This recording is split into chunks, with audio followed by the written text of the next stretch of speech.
Welcome back to Winning the Battle for Talent, the podcast where our customer service experts discuss people management, reducing attrition, and helping employees thrive. Let's join the conversation. Hey, everybody. Welcome to the J.D. Power Winning the Battle for Talent podcast. I'm Michael Vermillion with J.D. Power, and with me today are Mark Miller and Scott Killingsworth from J.D. Power and Ted Nardin from Fifth Talent. So Mark and Scott and Ted, welcome. Hey, Mike. Always great to be back. Thank you. Yeah, hi, Mike. Looking forward to the discussion. Yep. Thanks, Mike. So want to thank everybody listening to the podcast for joining us again today. You've been on a journey with us around this topic of battle for talent. And one of the things we've discussed so far is that the supervisor is a real key to success when it comes to the battle for talent. So a question would be, what do they need to do? And we've come up with 4 imperatives that we'll be walking through over the next few episodes. So Ted, why don't we start with the first one? What is the first imperative for supervisors? Absolutely. The first imperative is to change your mindset. And changing your mindset really depends on who you're referring to. If in the case, for example, if you're a supervisor listening to this, we're really saying it's an imperative for you to think about your mindset and change that perspective. But if you're in senior leadership, it's changing your mindset as well, both yourself and how you work with those around you, but also helping to change the mindset of those who work with frontline employees. Yeah. Hey, Ted, this is Mark. So let me throw over a softball to you. Why is that imperative number 1, in your opinion, your experience as we've been working through this and working with clients? What have you noticed out there? It's a great question, Mark. It's a little bit of a softball, but I want to maybe take this on a somewhat outside of our world that we operate in daily. Other people have found that frontline leadership is the key to effectiveness. We haven't invented this as businesses. For example, the modern military, people who I work with who are veterans of military branches, every branch, has expressed that small unit leadership is the key to modern military effectiveness. And, I would defer to Michael here to keep me straight on this because you're a veteran of the Navy. Did you see this as well during your time when you served? Yeah, I did, Ted. So the way the Navy is organized on a ship or a submarine, I was on a submarine, is the lowest level of organization is called the division. And at the division level, you're in charge of a certain set of pieces of equipment. Everybody's got the same rating, same type of training. 8 to 10 people. Some divisions might be a little bit bigger. Led by a senior enlisted person. So that's somebody who has been in the Navy for 20 up to 30 years. And then a young junior officer. And so that was kind of my first job on the submarine, was leading a division. I think I led 4 of them over my 3.5 years on the boat.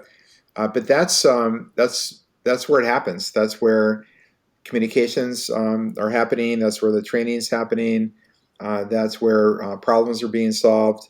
Not just in terms of operations, but also even personnel-wise. So certainly that's the way the Navy's organized, and I'm sure other branches are organized that way as well. And I think that's a perfect explanation, Mark, and I love that, is that the idea of they're closest to the problems and the challenges and the people. And so those small unit leaders, whether they be, senior enlisted personnel, possibly junior officers, they can sense very much what's happening. They're closest to the problem. They're quickest to intervene. And I think that we often leave them out in business, that they are really the key to being the culture of the company. They communicate that culture, but they also, as perfectly stated, is they solve the problems on a very real-time basis. So I think, Mark, that's why they're so important to operation. Yeah, it makes sense. I mean, in our experience, bringing the analogy back from the military to, the contact center world, when we did our studies of breakdowns and where a leaving breakdowns actually yields the greatest impact, it does get down to that small group leader. I'm curious, Ted, about the group up from them. So, in typical parlance, you have a manager. Manager might have, 4 to 8 supervisors. The supervisors have 10 to 20, roughly reps that they work with. As we start to drill down a little bit into changing the mindset, talk a little bit about what each of these groups that I just mentioned, the manager and the supervisor group, like what specifically is being changed within that mindset.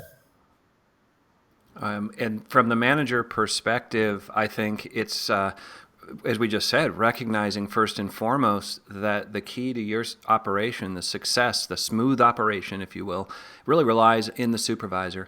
And that the supervisor has really only 2 ways to improve their effectiveness. One is by trial and error, and the other is by being developed. And so the question is, from your perspective as a senior leader, which would you rather have them take on their learning? Is it by trial and error? It's not a good way to do it. So I think the mindset shift that has to happen from the management team is, how do I develop my supervisory team? And how do I do that both formally and informally, because both are needed? And then from the supervisor perspective, I think that it's recognizing that we're moving into what I would consider to be a new era of management, and you don't want to make an error in that. So you have to change your mindset also to the future of leadership. And I think there's one way to characterize this, and that is that we normally work on a basis of managing the whole team. And I think now we have to switch more towards managing individuals. And by doing that, we move from cause and effect management, which is I do this or I say this and the team does this. I think that's gone away. It's just that I don't think you're going to find if I do this, somebody responds as this. Instead, we have to look at it as we're working with those people on a one-to-one basis. But also, as a result of doing that, the big result here, the end piece is, we have to begin to understand what their experience is on the other side of this one-to-one relationship. So we have to evolve our mind, change our mindset to not what I need to get done, but what does that person want to experience by working here and being on this team, and how does that build towards the collective and make it work? So I think those are the 2 areas, Mark, that you really have to look at when you think of those 2 positions. So Ted, just to kind of wrap up on this topic then, how does one go about changing your mindset? What are some of the steps involved? Yeah, I think you have to reflect. The first thing is take time. We don't take time in at least American business for sure, and I think in a lot of other areas in the world, we don't take time to think through what happened today and what really is it that I wanted to have happen, and how can I go back and learn from that. So I think that's one way, and that is kind of that learning by doing. But also, what assumptions am I making of my team members? And are those assumptions really helpful? Are they warranted? Maybe I need to change how I view my team. And that kind of leads me towards, how do I communicate? And did I communicate well today? Was it clear? And did I achieve my intended results? But I think all of this comes under this guise of really, how do I understand someone else's experience? I want to give you a quick example of an experiment they worked on. Some faculty members, what they did is they said, how can we look at what people really want out of work? And so they created this activity where people created origami objects out of paper. We fold them into different things. And naturally, if you're not terribly gifted at it, like me, it's hard to see what you're going to end up with. And try as you might, you never really get that swan or that flower or whatever it is you're trying to do. So they had a group of people who worked on these, and at the end they said, well, you created something here, and it looks valuable, at least to you, right? And they say, yeah, I thought it was fun, I enjoyed it. How much would you pay if you could buy this? We own it because you built it for us as a company, but if you were to buy it from us, how much would you pay? And they recorded all of these dozens of people who went through this and how much they would pay to buy their piece of artwork back from the company. They then took a group of people and said, who had no idea what any of this was about, and said, take a look at these objects that were created. How much would you pay for them if you were to buy them right now? What would you think they're worth? As you can imagine, the value of what somebody placed on their own work versus what an outsider placed on it was vast. In other words, the people who wanted to buy it back felt very highly of their work, felt like because they put their time into it, it was worth a lot, and they wanted to remember that, and so they placed a high value on it. Those people who came in from the outside as observers, and essentially critics, if you will, put a very low value on it and said, why am I even doing this? You could throw them all in a wastebasket. And I want to point that out is that as you approach things, when you talk about changing your mindset, it's changing it from how you view the work somebody's doing to how they view their own work. And in that process, begin to ask, am I making assumptions of the way I communicate that might be breaking down both of our viewpoints to where they don't even like their own work, I don't like their own work, and why should we all work? And things just generally don't become much worth it. So I hope that helps in at least approaching changing your mindset. Yeah, that's a great example, Ted. Thank you. So Ted and Scott and Mark, thanks so much for joining us today.